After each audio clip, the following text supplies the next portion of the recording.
Tämä sarja seuraa matkaa Japanin halki ja tarkastelee niin monella tavalla kiehtovaa maata Japanin tutkijan, toimittajan, valokuvaajan ja harrastajan silmin, ja sen varrella tutustutaan kulttuuriin, historiaan, luontoon ja ilmiöihin sekä tavataan tosi mielenkiintoisia ihmisiä. Tervetuloa matkalle Japanin päästä päähän.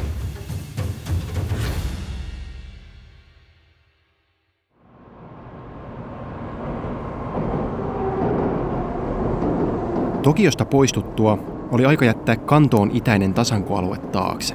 Matka jatkui kohti vanhan Japanin keskusta, eli Kansaita, Tōkaidon rannikkotietä pitkin. Ensimmäinen pysähdys sijoittui Fujin eteläpuolella sijaitsevaan Shizuokan prefektuuriin, jonka samannimisessä pääkaupungissa olin yötä. No, kaupungin kuvasta ei voi paljon sanoa mitään. Mä en ole aiemmin ollut Shizuokassa itse kaupungissa, enkä valitettavasti nytkään pääse tutustumaan. Voisi olla ihan mielenkiintoinen käydä joskus toi Symbyjoon puisto, koska toi on, niin kuin näkyy vallihaudoista jälleen kerran, vanha linna. Se on raunio, siinä ei ole nykyään enää mitään oikeastaan rakennuksia, mutta hieno puisto kuitenkin, ilmeisesti. Ei ole kuitenkaan aamulla ihan aikaa tehdä sitä, koska mä lähden tekemään erästä haastattelua yhdessä toisessa linnapaikassa. Joten linnahommat jatkuu jälleen.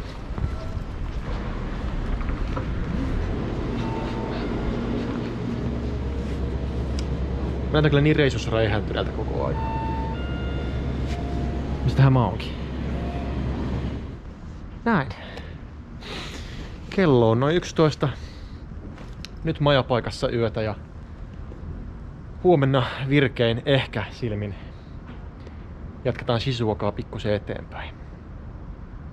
Öitä. Hyvää huomenta Shizuokasta.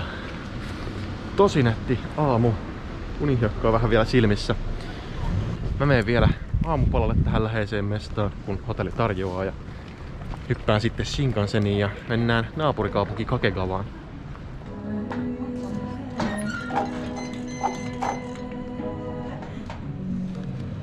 Chai latte ja aamupaniini.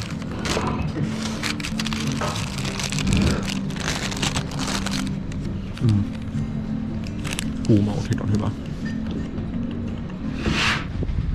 Mä en koskaan muista kuvata nyt hienoja tapaamisia, mutta heti kun tulee taas Tokiosta muualle, mä siis en sano, että Tokiossa ihmiset olisi röyhkeitä tai mitään, mutta ihmiset on vaan niin kiireisiä. Mutta siis täällä, ton kahvilan pitäjä, johon toi aamiaishomma kuului, niin lopuksi vaan kysyi, että mistä mä oon. Sanoin Suomesta, sitten se sanoi mulle kiitos. Silleen joo, mä opiskelen vähän suomea, se on vaan kivan kuuloinen kieli. Et joo, no sit mä annoin hänelle pari geishaa, mitä mulla oli mukana, ja juteltiin vähän aikaa. Mut joo, aivan sairaan ihanaa. En mä tiedä, ihmiset on vaan niin jotenkin. Jotenkin paikoissa, missä ei ole sit paljon ulkomaalaisia, niin ihmiset kiinnostaa, ulkomaalaiset ihmiset. Anyway, mä hyppään nyt Shinkanseniin jälleen kerran. Tällä kertaa päivänvalossa. Vanha Tōkaidon valtatie oli 1600-luvulla tärkein reitti samuraihallinnon pääkaupunki Edon ja keisarillisen pääkaupunki Kioton välillä satojen vuosien ajan. Sen hallinta oli tärkeää samurai-aikana, ja siksi sen varteen nousikin runsaasti samuraiden linnakaupunkeja, joihin tutustutaan muutaman seuraavan jakson aikana. Tōkaidosta ei ole juuri jäänyt sisämaan Nakasendoon vuoritien tapaan jäljelle postikylyjä tai polkuja, ja nykyisin matkalaisia kuljettaa kätevimmin Tōkaidon nimeä kantava Shinkansen rata. Ja nyt ollaan Kakegawassa. Tää on tämmönen söpö puurakennus. Ja tää kaupunki on muutenkin tämmönen aika herttainen ja pieni. Kakegawa on osa Shizuokan prefektuuria, joka on tunnettu etenkin vihreän teen tuotannosta ja näkymistä Fujivuorelle. Kakegawa itsessään on varsin pieni kaupunki, jossa kävin 3 vuotta aiemmin kiinnostuttuani Japanin linnoista. Linnan pienuudesta huolimatta linnakaupungin identiteetti näkyy täälläkin, ja linna itsessään on Japaninkin mittapuulla erityinen, vaikka kyseessä onkin nykyaikainen rekonstruktio. Toi tossa takana on siis Kakegawan linna. Se on uudelleen rakennettu linna 30 vuotta sitten. Ja se oli Japanissa ensimmäinen sellainen, joka niiden betonisten, kuten Takashiman linnan sijasta rakennettiin vanhoin menetelmin alkuperäisiä piirustuksia käyttäen puusta se oli kaupunkilaisille tärkeää, koska he mieltää, että he on linnakaupunkilaisia. He halus tämän linnan tornin, joka 1800-luvun lopulla purettiin takaisin ja lahjoitti paljon varoja, jotta tämä saatiin aikaiseksi. Ja tämä oli hullun tärkeä asia Kakegavalle, joka on muuten pieni kaupunki, tunnettu lähinnä teestä, mutta se itsessään ei erota heitä mitenkään muusta Shizuokasta, joka on muutenkin tunnettu teestään. Mutta Kakegavalla on tärkeä valtti, ja se on tämä uudelleen rakennettu puinen charmikas linna. Linnan torni oli käyntini aikaan remontissa, joten harmiksi en päässyt uudelleen tutustumaan sen sisätiloihin. Tulin Kakegawaan kuitenkin toisesta syystä, nimittäin haastattelemaan kaupungin kuraattoria, joka oli osallisena 90-luvun rakennusprojektissa. やはり掛川の特徴は何って言われた時に、もちろん特産品であるお茶とやはり天守、それもですね、日本で初めて木造で本格的に復元されたということがですね、掛川のまずは代名詞的な意味合いを持ってですね。現在の日本人にとって、一般的に城はどのような意味を持っていると思われますか？日本人がですね、お城が、好きといいますか、地域どこの地域にもあるわけではないんですけども、極めてシンボリックな、それから、日本人としてのアイデンティティ的なものもあると思うんですよね。特に掛川城は、城下町の江戸時代からですね、昔からやはりそういった憧れといいますか、そういうものを持っていたところが、多くの天守がそうでしたけども、江戸時代が終わる時に、大半が壊されて、第二次世界大戦でですね消失してしまったものもあったりして、そういった意味ではやはり掛川市民のシンボル、それからアイデンティティ的なものをですね、やはり具体的な形で求めたいといったことがあって、ほとんどの市民の方がですね、先そういった寄付に賛同していただいてですね、それから市民一丸となって天守閣ができたというふうに考えていただければよろしいかなと思います。Linnan rakennus vaati valtavia ponnisteluja. Rakennuslainsäädäntöä oli uudistettava ja sopivan suuria puita oli rahdattava Aomorista saakka. Lopputuloksena oli kuitenkin historiallisen tarkka linna, josta tuli Kakegawan ylpeys. それまでの復元というのが、コンクリートで外観だけの、作り方、木のですね、ぬくもりでありますとか、木で作った部分をですね、皆さんにやっぱり見ていただきたいと。まず中に入っていただいて、木組みの様子ですね、それから青森ヒバ独特のですね木の香りというものをですね、感じていただける、非常に皆さんから好評を得てますし、木の美しさというのをですね十分堪能していただけているのではないかなというふうに思われます。日本イコール木造というわけではないんですけども、今後も、伝統工法を守る意味でもですね、長くそれを一つの代表的な工法として使っていくことは非常に意義のあることだと思っています。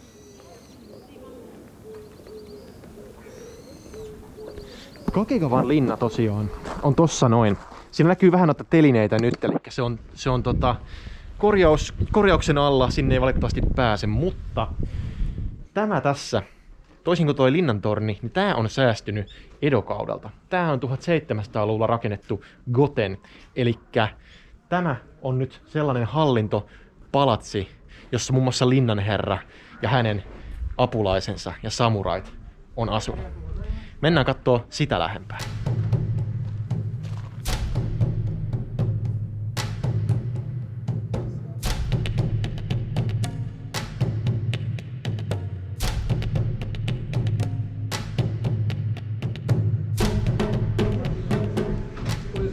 Hyvin japanilaiseen taloon tyypillistä.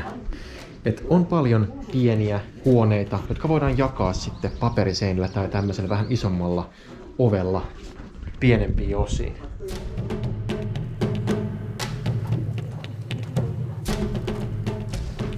Tässä on nyt sitten kokoelma-aitoja, aseita, naginatoja ja keihäitä näkyy paljon. Keihäät on tupessa tossa, mutta toi käyrä terä on naginatan, eli keihään ja miekan yhdistelmä. Eräänlainen hilpari. Tetsubo, eli rauta, nuija. Siinä on perinteinen japanilainen jousi, eli jymi, joka on vähän epäsymmetrinen. Se jousi viritetään tuosta keskiosan yläpuolelta. Ja tässä on musketteja, joka oli 1500-luvun puolivälistä eteenpäin entistä enemmän samuraiden ase. Tässä on ihan aitoja samurai-harniskoja Kakegawan alueelta. Japanilainen harniska eli yoroi kehittyi noin 900-luvulta alkaen samuraiden käytössä. Metallilevyistä, nahasta ja kankaasta rakennetut harniskat olivat alun perin hieman kömpelöitä ja laatikkomaisia ja tarkoitettu lähinnä ratsain taisteleville sotureille. Tämä niin sanottu o-yoroi kehittyi 1500-luvun Sengoku-kaudelle tultaessa paljon sulavammaksi ja kevyemmäksi Tosei Gusoku-tyypin harniskaksi, joka oli helpompi massatuottaa ja pitää päällä pitkiä aikoja. Sengoku-kaudella maa oli hajonnut keskenään taisteleviin valtioihin ja jatkuva sotiminen sekä uudet aseet vaikuttivat harniskan tarpeisiin. Samurait eivät juuri käyttäneet kilpiä, vaan harniskan helmat antoivat tarpeellisen suojan, jotta asetta voitiin käyttää kaksin käsin. Samurai-harniska on täynnä symboliikkaa, ja monesti ne olivat hyvin koristeellisia sekä pelotevaikutuksen että esteettisyyden vuoksi. Ainoa harmi, että tuohon linnantorniin ei nyt tällä kertaa päässyt, mutta me tullaan käymään muissa linnantorneissa, joten ei huolta. Nyt pikkusen vaeltelua aurinkoisessa Kakegawassa ruualle ja eteenpäin.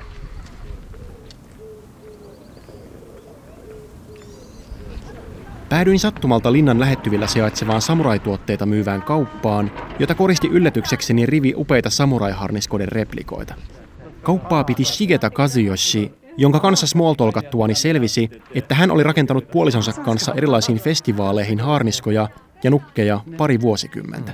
He tunsivat myös paljon suomalaisia Iaido-seuran kautta. Shigetalta löytyi aivan uskomaton määrä tietoutta harniskojen historiasta. いろんなデザインがあるんですけど、これには全部意味があります。例えばこちらは宮城県の仙台の伊達政宗さんは年月お月様ついてます。お月様は日本では仏様の意味もあったりだとか、あとお月様は満月から三日月になってまた満月に戻りますよね。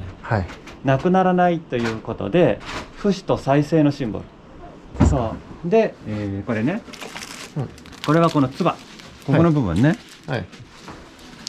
ハート型ついてます。これはイノ目って言ってイノシシの目の形をとってます。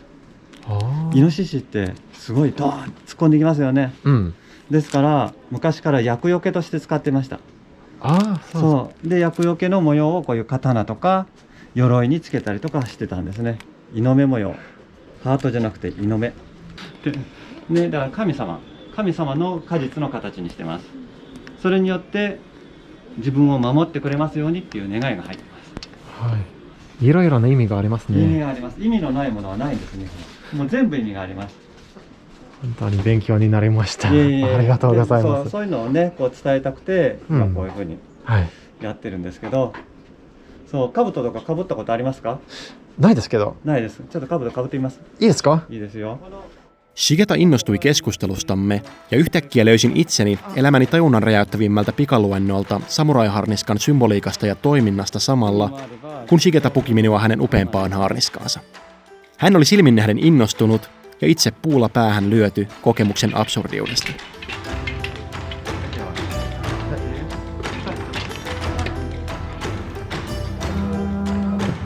これは左手からつけます。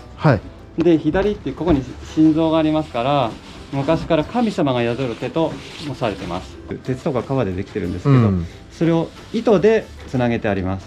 どんな形でも頭の形がちゃんとフィットするように、汗も吸ってね。でここ勝負の花です。また意味があるって。勝負に勝つという意味。そうですね。日本の鎧は平らなところないんです。全部 R が取ってあります。こうやってやってバーンって打たれてもピュってバウンスですね。そうバウンスします。バウンス。そうですか。ただ衝撃はあります。ドンって。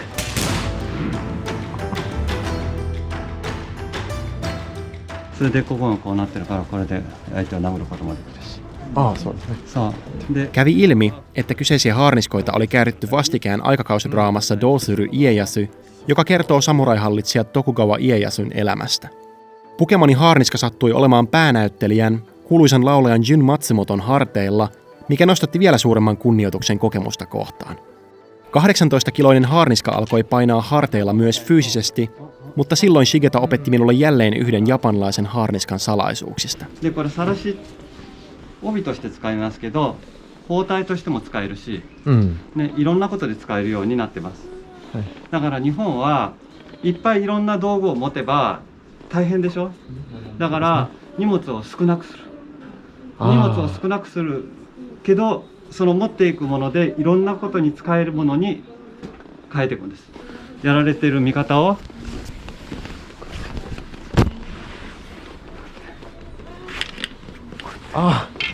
ね、そう、背負い紐としても使えるよ。だからこんな長い。それで今度今から魔法をかけます。鎧を体の一部にしちゃうんです。はい。この部分でなんかその重さを運びますね。ね、はい。さっきと全然違うでしょ。全然違いますね。そう、これがもう日本の鎧の秘密なんです。鎧が駆使できる。重心がここに来てるから疲れにくい。それと体に密着してるから、人の体はリュックもそうですけど、動いてるものをこう自然に支えるじゃないですか。そうですね。それがとても疲れるのね。だからこれもパチンパチンってやって体にフィットさせることによってこのリュックが動く動きを止めてるんですよね。だから疲れにくいんですよね。日本の400年前の鎧も同じ作りになってる。で疲れた時は鎧に寄っかかればいいんで、これコルセットになってるから、鎧に寄っかかれば大丈夫。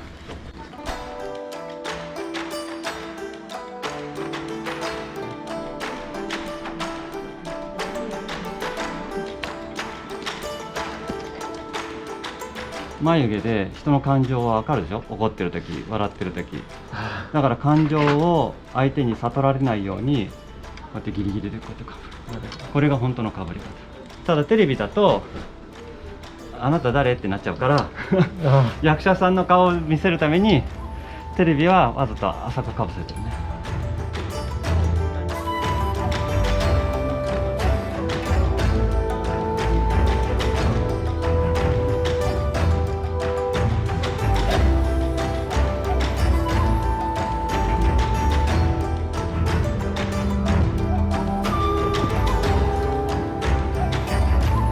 そうそうそうそうそうそうそう。オッケー。すごいですね。ありがとうございます。思ったよりなんか動きやすいですね。そうなんです。そうですね。重いですけど、いやなんかそんなに難しくないですね。そう。はい。その鎧に込められてる思いとか願いは自分の後ろの人たちのため。家臣であり、家族であり、友達であり。みんなを守るためのお守りなんです。はい、自分だけ助かればいいとか、ね、自分だけ強ければいいじゃなくて、自分がしっかりしてみんなを後ろの人たちをみんなを幸せにする。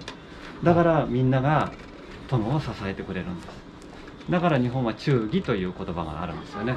だから失敗した時とかうまくいかなかった時はごめんなさいって言って腹を切るんです。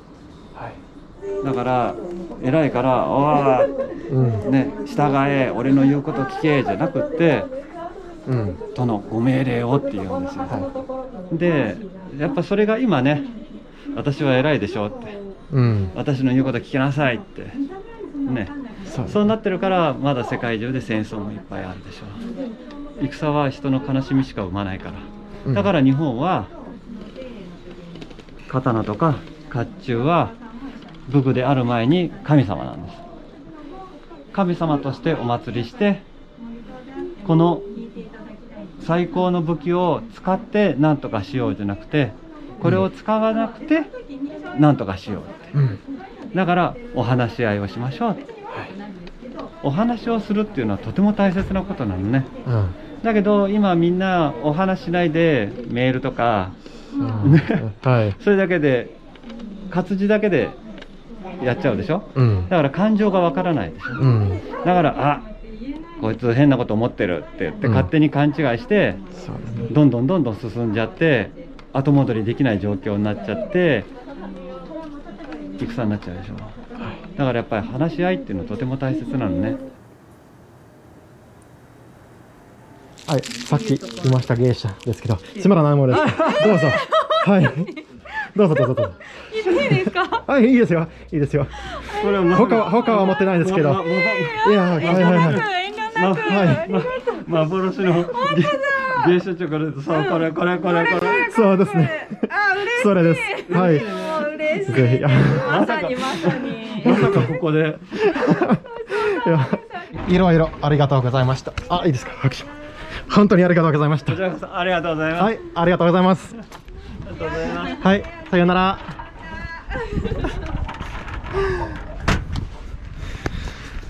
Wow, wow, wow, wow, wow, mikä kokemus, mitä hittoa tapahtui. Oli tosi semmoinen filosofinen tunnelma tossa, kun hän kertoi ylipäätään kaikista siitä mindsetistä, mikä samurailla on. Mä opin niin paljon ja oli niin lämmin tunne kuin vaan voi olla. Mä oon lukenut paljon samuraista, mä oon hirveän kiinnostunut Japanin samuraihistoriasta jo monta vuotta ja tää linnakiinnostus on hyvin iso osa sitä. Mutta se ei tuu vaan siitä, että samurait on siistejä ja cool ja näin, vaan totta kai mä oon niinku oppinut jotenkin tosi paljon siitä, mitä samurait on oikeasti ollut, mutta eniten mua kiinnostaa niinku se, että miten samurai-aika on vaikuttanut Japanin kulttuuriin ja miten se vaikuttaa yhteiskuntaan, mentaliteettiin ja estetiikkaan, vaikka mihin. Ja äsken jutellessa tuli kyllä se fiilis, että ymmärsin ja opin taas tosi paljon enemmän kuin mitä on aiemmin tiennytkään samuraista. Harniskan pukeminen ja Shigetan tapaaminen oli mieleenpainuvimpia kokemuksiani matkalla ja sysäsi minut sopivaan tunnelmaan tulevaa samuraiteemaista etappia varten. Etsin lähistöltä raamen-ravintolan, johon menin sulattelemaan päivän kokemuksia.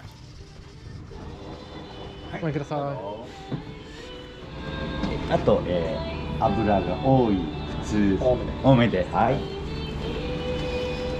どうぞこちらへ、どうぞ。はい。荷物は多いですけど、はい、荷物、はい。はい。火事があったり、なんか飲んでて、なんか火事があって、なんかケトラできて、なんかなんだかそういう話してた。あ、そうかな。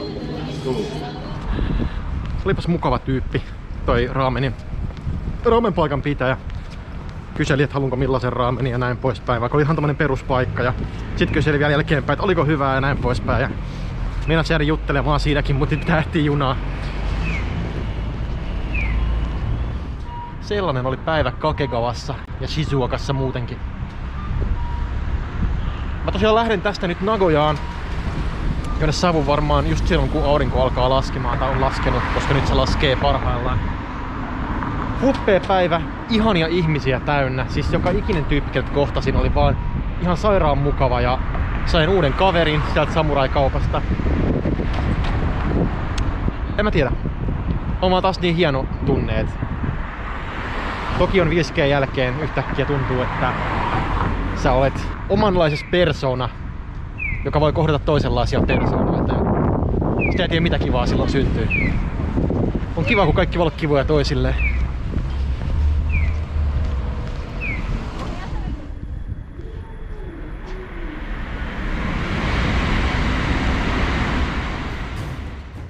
Sen huomaa, että täällä on ihmisiä, tää on laaja etenkin. Nagojasta lähti alun perin 2 merkittävintä Japanin historian henkilöä. Aina yhtä vaikuttavaa lähestyä tällaista yli 400 vuotta vanhaa rakennusta.